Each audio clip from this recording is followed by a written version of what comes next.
Hi friends, welcome to CNR real estate channel. మనం చూస్తున్నటువంటి video 50 ఎకరాల ఖాళీ land, road side bit, writ soil అండి. చుట్టూ ఫెన్సింగ్ ఉంది, అలాగే కరెంటు కూడా ఉంది.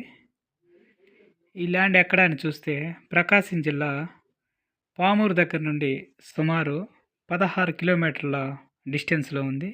రేటు విషయానికి వస్తే ఎకరా వచ్చేసి 12 లక్షలుగా చెప్తున్నారు. మీకు ఎవరికైనా ఇంట్రెస్ట్ ఉంటే స్క్రీన్ మీద స్క్రోల్ అవుతున్న నెంబర్తో మీరు కాంటాక్ట్ అవ్వచ్చు.